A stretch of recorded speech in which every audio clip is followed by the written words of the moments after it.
Rise and shine to all my stars and welcome back to my channel. You are watching Provoking Purpose with Lele and Nsibande. On this channel, we talk all things vision, purpose, and intentional youth. And so if that is a community you would like to be a part of, please make sure to hit that subscribe button, join the family, and let's grow and glow together. Rise and shine, superstar. You're watching Provoking Purpose with Lele and Nsibande. All right, my stars. So in today's video, I am going to challenge you to reflect, and we are going to find a way to answer a hard question that I have both for you and for me. The question is, are you finding yourself mad at you for saying yes in the past and overcompensating by saying no in the present, even when it's not really needed for you to say no? Or even just scared to say yes again because the time you said yes, it went left. Are you just so full of resentment? Because I found myself in that place recently. And so we are going to walk through those emotions, those feelings, that headspace together throughout this video. So make sure that you watch until the end. And I want to see your answer in the comment section. I want you to interact with me. I want to know that you heard me. I want to know that I'm not crazy and I'm not the only person going through this, because I know I ain't. Okay, so I'm going to give you personal context of basically where this video came from, just as I do with every video. I was at gym recently and I found myself in the headspace just questioning why it's so hard for me to be disciplined in doing things that I have to do, even though I do not want to do them. You know, I find myself fighting myself so hard to just like do the things that I know I need to do, despite the fact that I don't want to do them, like even just going to gym. And, you know, like it's hard to backslide because you know a version of yourself that you get things done even when you don't want to. You know, that day where you're just on top of everything and you're just like handling all your business and just you just stepped into that woman or that man that you said you would be on paper. Once you fall into your weakness, you feel ashamed, you feel weak, you feel low down and dirty. You feel like you've taken a million steps back, and that could be really hard to get out of. You feel stuck, and I guess that's what I want this video to help you with, getting unstuck. So I had to dig deeper and ask myself, why do I feel the urge to just say no irritably, to say no? Have you ever seen a person like who has been in a situation before and they kind of fighting a different situation whilst fighting you, kind of like you're wrestling, you know? You don't have peace with your no. You're not saying no because you know you can. You're saying no for all the times you said yes and couldn't say no. Or you're saying no for all the times you said yes and actually meant no. You're fighting what's in front of you because you feel like you've let yourself down in the past. You feel like you've betrayed yourself in the past, and you feel like, you know what, this time I'm going to stand up for myself. It's kind of like those people who have been bullied and they meet someone who has a small slight characteristic of their bully, and they think that they are facing their bully again, and so they fight with full force, even though they could have just said, you know what, I actually just don't like it when you speak to me like that.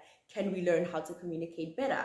You know, we all have our triggers, and I think especially like this ties into the previous video, just speaking about like being afraid to say no, especially when you love people. I found that I have kind of let go of my boundaries again because I have a lot of people that I love around me again. I went through a phase where I was really isolated from people during Corona, like everyone else, but my isolation was kind of like a distant one, like emotionally distant from a lot of people who I love and care about. And I wasn't as involved in relationshiping with people, girls, boys, anyone. You know, it was just me and my family, and I was okay with that. That was all I could take at that point in time. And I learned how to wrestle with myself and establish my emotional boundaries and just boundaries in general with my family. But as soon as I had people that I am choosing to have in my life, and people who are choosing to be in my life and who can walk out my life, it's kind of like I gave away that bargaining power. when you know someone is supposed to be in your life, like your mom and your dad and your brothers, as much as you guys fight, at the end of the day, they're still connected to you. They do not have a choice. They cannot walk away from you. Um, it's a different power dynamic with people that you genuinely care about and want to be in your life. And I think I started off with a strong foot saying, no, this is not going to happen. I'm on top of it. Hell no, hell no. And the more I started to like the people around me, the more I genuinely wanted to see them happy, the more of me I gave beyond what I have. That's exactly what this video is about, that resentment of giving more than what you have to give and hating the other person for even just taking it. Like, why can't they see that why would they even ask when they know I don't have any more to give? Why would they even ask when they know the kind of heart that I have? I know I've found myself praying to God multiple times saying, why would you give me this heart? Why would you give me this heart that feels so much when people I love are going through anything, that wants to drop everything and meet them where they are and love them? Like, I can't switch that empathy off. I can't switch it off when, like, I don't have anything to give, but I still feel this person's pain. And so it's pushing me to want to find a way to meet them where they are and give them what they need, despite me not having what I need. I found myself saying no to things I was supposed to say yes to because I had run out of yeses. I was misplacing my yeses. I was giving to things that did not need me to give to them. And I was starving things that needed my attention. I was starving things that need me to show up and be present. That can be in time, energy, or even just mental bandwidth, right? You're giving more phone calls to your friend and not giving yourself time to journal and reflect on where you are right now. You're listening to other people's problems and drowning out the sound of your own problems. You're stuck, you're upset, you hate your life, you don't like where you are at, and yet you're consulting with everybody else and helping them get to where they need to be. And every time they call you, you pick up the phone, and it's like, I get it. You want to be a good friend. You want to be a good person. You want to be there for the people that you want to be there for you. But you need to be there for you, because you will never know that you need people to show up for you until you know that you need to show up for yourself. You can't call people to the hospital to help you if you don't go to the hospital. You'll never go to the hospital if you don't know that you're sick, right? And so I want this video to kind of spark something in you to want to take care of yourself, and take care of that resentment too.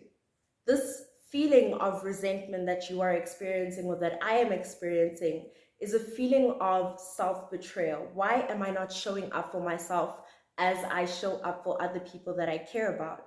Why am I not loving on myself the way other people want me to love them and I give them that love that they need?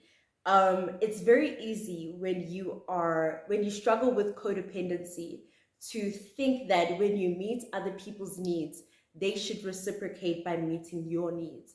And I think that's something that I struggled with for so long in relationships, that how I give to people is how they should give to me. Because I am at a deficit, because I am running myself dry, trying to meet these people where they are and give them the love that I think they need, giving them a buffet of support, love, affirmation, that they would do the same for me. And sometimes it's not because they hate me that they don't. Sometimes they don't have that to give. That's not what they are serving on their menu.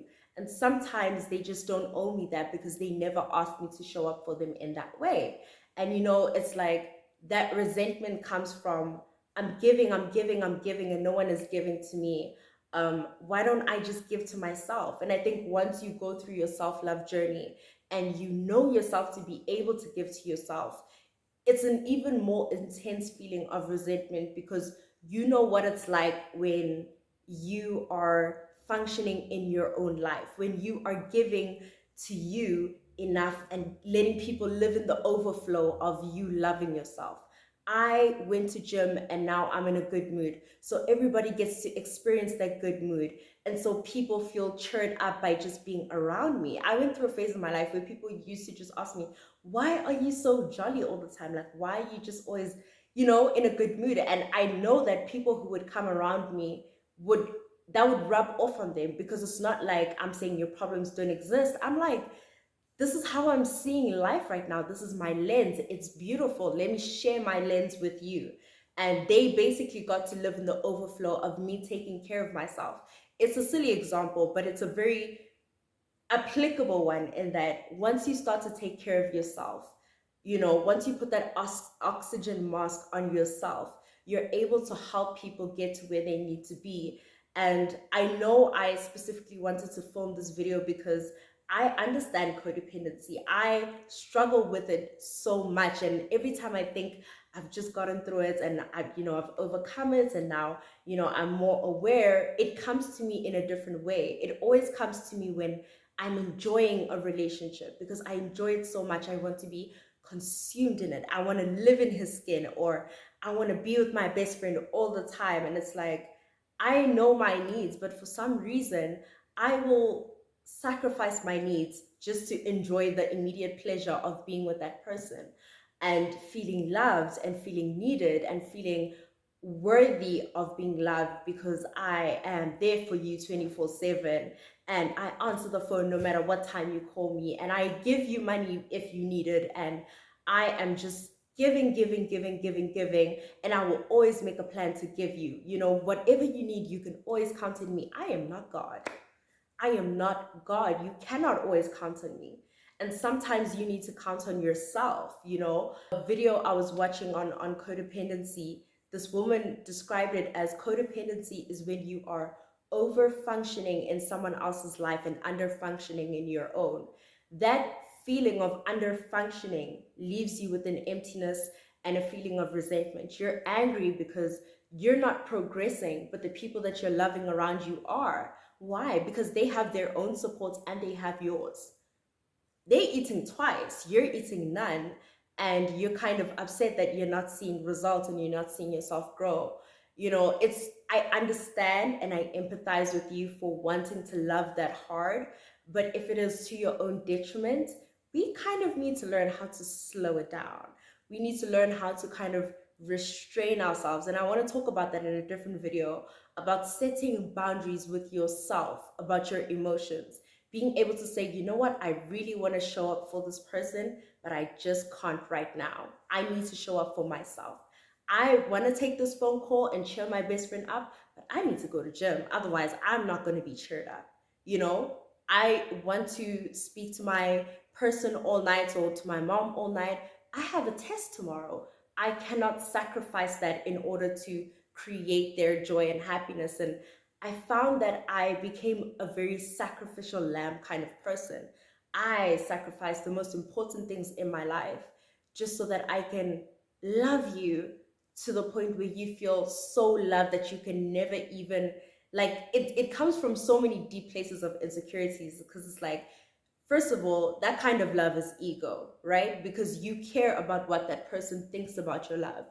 At the end of the day, it comes back to the fact that you want them to kind of affirm your presence. You want them to see you. And it's like, if you see yourself, you know what you're bringing to the table. It's like if you're bringing a plate of noodles to the table, you don't need the table to say, oh, I see you brought noodles. You can see the noodles that you're bringing to the table, and you know that you brought the noodles to the table. So why is it that when we bring ourselves to relationships, we need to stay to hear someone say, you're great at this, you are a serial lover, you give me this and you give me that. I get it, we need affirmation, but how much do we need? How much affirmation do we need? How much validation do we need? um, so that we don't harm ourselves. Because where I'm at, and if you are experiencing what I'm talking about, where you're possibly at, is that you're giving to the point where you do not have any more to give. You can barely walk to the table because you haven't gone and eaten, right? You don't have the strength to even walk to the table, and yet all you're thinking about is, I need to bring the noodles to the table so the table can tell me that I keep bringing noodles. How does that even make sense? And it makes so much sense why we get so angry with ourselves. It makes so much sense why we get so upset and resentful and hateful of, the relationships that we are tied in, because we are killing ourselves to love people more than what they need. They don't need a buffet of love every day. Some people just need a text, or some people need to learn how to just need a text, because you cannot love somebody else on their behalf. You can't do their part. They need to do their part of lifting their own weight, and you can be there to kind of help them share the load once in a while. But at the end of the day, if you're helping them and they're helping them, who's helping you? I want us to get to a place where we are giving to us, where we are taking care of ourselves before we decide to go out there and give to someone else and take care of someone else. When you take away someone's chance to love themselves, you are crippling them, not empowering them. And I had this reflection the other day, because I found myself doing that for someone who is close to me, that I wanted to just do this thing that I know that they are supposed to go through on their own. But because I've been through it, I wanted to go through it on their behalf. And God basically just said to me, like, girl, you're robbing them of the opportunity to become strong, because you want to put in that break for them where they need to go and encounter themselves. They need to go and see what they're capable of. They need to know who they are in that moment. They need to face their insecurities and just have that moment of feeling small and finding the strength to conquer and go after what they want. You're robbing them of that experience, all because you feel like you need to be loved. You are robbing them of that experience to love themselves, because you feel like you want to be praised and validated and affirmed that you are a great lover. That blew my mind, because it's like, I thought I was at a place where I was almost healed. I'm not expecting to get there all in one day, and nobody should. You know what I mean? Like, every day is a work in progress. Every day you're going to encounter new wounds. But I thought I had progressed from that. I thought that I kind of had outdone that. I thought that I had passed that lesson, that test of, let them go through it. You need to love people enough to let them go through what they need to go through. I mean, I obviously haven't, because this is my life, YouTube, sharing my lessons with people so that they don't have to go through what I went through, or it could be easier for them. But there is a difference between, giving advice and sharing and giving encouragement, and physically going through it on behalf of the person. And I'm learning that. But I also had to, like, reflect on how much it's not the people around me's fault that I am so resentful, or I was so resentful that I'm giving so much, because I am kind of, it's kind of like when you want to lose weight but you keep eating food that makes you feel better about how fat you feel. It's like, it's never going to happen, because you're scratching this pleasurable place hoping that this void goes away. It needs, one needs to fall. You need to decide whether you want to be filled to the brim, feel full, feel healthy, be happy with yourself, not resentful, or you want to be validated, loved, and praised for how much you give, even if it is to your own detriment. You're gonna be Mother Teresa on the streets, and you're gonna have nothing in the bank.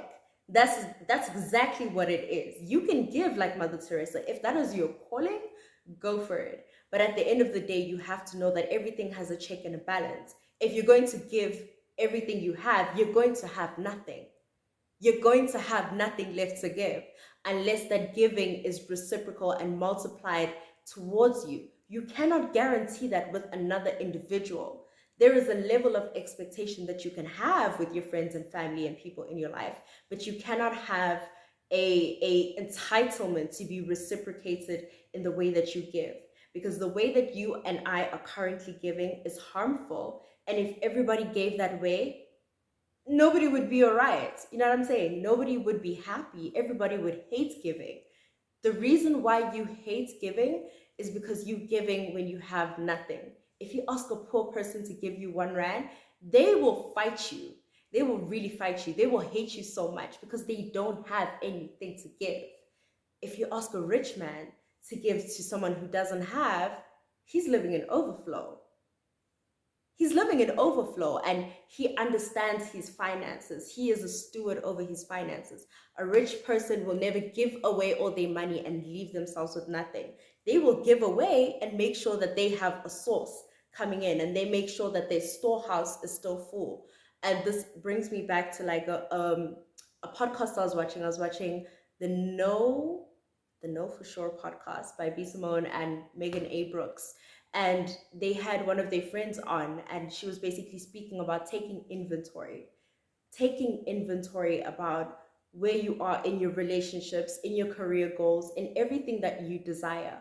Are you taking inventory as you would a normal business, a t-shirt shop? You need to know that you have t-shirts in the back in order to give them. You cannot promise people to give them t-shirts before checking if you have them in the back. You cannot sell a t-shirt you do not have. Why do we give people time that we don't have? Why do we give people energy that we don't have? Why do we give people love that we do not have? Why do we give people things that we do not have? Why are we so willing to put ourselves on, this sacrificial pedestal, all for the sake of being seen as someone who is giving? You're not a good person if you're giving to your detriment. You're hurting yourself. I'm hurting myself. And so I really hope this video basically just helps you reflect on that. I don't want you to feel bad. I don't want you to feel attacked. I don't want you to feel hateful of yourself. We're done with the resentment. We're putting that away. Why? Because we have the ability to move from that. Feel bad. Take a day. Feel bad about how you've treated yourself. Apologize to yourself as you would to any friend. Give yourself the grace. Give yourself the grace that you would give to all your other friends if they apologize to you, because that's only fair. You're apologizing to yourself. You're saying, I'm going to try and do better. I'm going to fail you again, most probably. Lele, I'm going to fail you again, most probably. But give me the grace that you would give to any other person that you love, because I deserve it. I'm just as human. I make mistakes just as much as they do. And the only way that I can grow and progress is in an environment where I know it's okay to fail, is in a place where I know that I am still loved even if I do not measure up, in a place where I know that it's okay for me to try and not reach on the first attempt. You're not going to get it right the first time you decide to love yourself. You're not going to get it right the first time you decide to say no where you typically would want to say yes. You're going to have to take back a yes and say, you know what, I actually said yes when I shouldn't have. Maybe you're going to have to start saying, let me think about it. Before I give you my yes or my no, let me consult with myself. Let me go and see and think about it. There are people who are not going to like that new version of yourself, and honestly, to hell with them. Because if people are enjoying you suffering and they claim that they love you, they are leeches. They're taking from you. They are parasites. If you are dying inside and there are people who are happy to take from you, you need to let them loose. You need to cut them out your life because they're hurting you. To myself too. Hopefully I can take my own advice. You know what I'm saying? Like, it's not going to happen today or tomorrow, but at the end of the day, it doesn't change the fact that that's the truth about the situation. If someone is taking more than you are able to give and they are not giving back to you, they are harmful towards you. And they're going to keep harming you until you cut them loose, or you have that conversation of, I feel like you aren't giving, you aren't pulling your weight, you aren't meeting me where I am, and these are my needs. You shouldn't have to beg for your needs also, but that's a different conversation. And so I'm going to end this video here. I really hope you enjoyed it. Make sure that you like, comment, and subscribe. I love you so much, and I really hope that, this video just kind of made you go, oh, I actually do deserve me to show up for me once in a while. Every day. Hopefully we can get there. But, it's a work in progress. So I'm going to love and leave you here. Make sure that you like, comment, and subscribe, just as I've said. Follow me on all my social media platforms. I've linked it down below, and I will see you in my next video.